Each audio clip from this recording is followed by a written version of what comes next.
Berberine is pitched as a natural alternative to metformin. This trial claims to prove it. The conclusion explicitly states the use of berberine had no adverse events, supporting its use as a natural alternative to pharmacological therapies. The headline result is a clear success, driving metabolic markers down in just 2 months.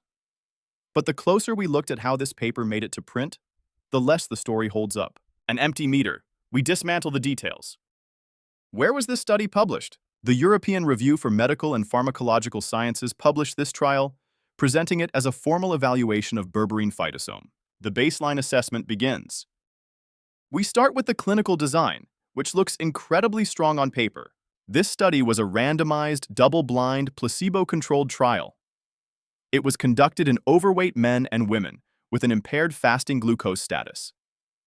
The setup strictly blinded both the patients and the doctors, and the placebo capsules were manufactured to be entirely identical in size, odor, and taste. Jump over to the methodology on page 3, and you see they relied on an automatic biochemical analyzer to process the lipid profiles, completely removing human subjectivity from the grading.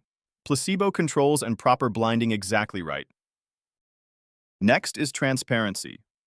Did they lock their predictions in writing or fish for results? The Ethics Committee of the University of Pavia approved the protocol, and it was officially registered before the trial began. They filed their plan early, establishing the rules of the game before any data was collected.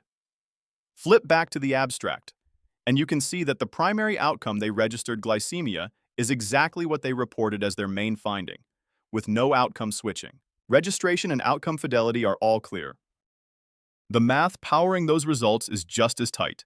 The paper states that linear mixed models were fitted with time, group, and the interaction as a fixed effect. Using this specific model for longitudinal data prevents the results from being skewed by missing observations or random variance over time. The authors even went a step further, applying a Benjamini-Hochberg correction to strictly control the false discovery rate across their multiple testing endpoints. Advanced statistical models check out. The baseline numbers show no mathematical anomalies either. A total of 49 subjects, 28 females and 21 males, were enrolled in the trial. Every single patient who started the trial finished it, and the starting demographics were evenly matched across both the placebo and intervention arms with no impossible statistical balancing. Zero attrition and clean baselines. No issues here. Solid methods and clean math. But the scale of evidence is where confidence fractures. The authors acknowledge the main limitations of this study are the small sample size and the relatively short duration.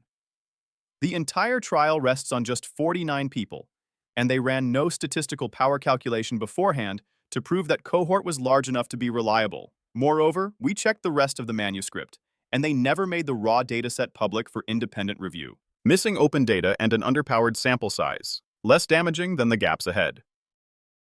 We've got more studies queued that will surprise you.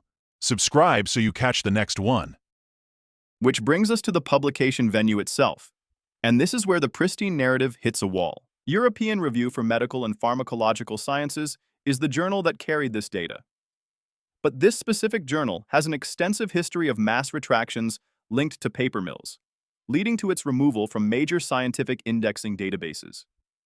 A rigorous clinical trial sitting in a deeply compromised venue demands extreme skepticism. A trusted review venue. You'll find nothing on this.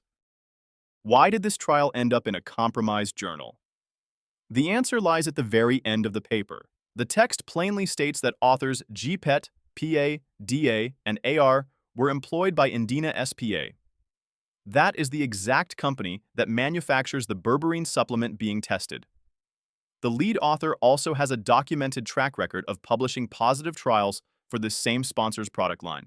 Despite claiming no external funding, the trial was run by the people selling the product. The independent story gets complicated the moment you look outside the paper. 74 out of 100. That's a study that did the science carefully, but hit a relationship it shouldn't have. The clinical design and statistical execution are genuinely impressive, but the findings directly benefit the manufacturer who employs the authors, and they were published in a venue known for failing to catch scientific manipulation. Treat this as an interesting pilot, but demand independent corroboration before adding this to your protocol.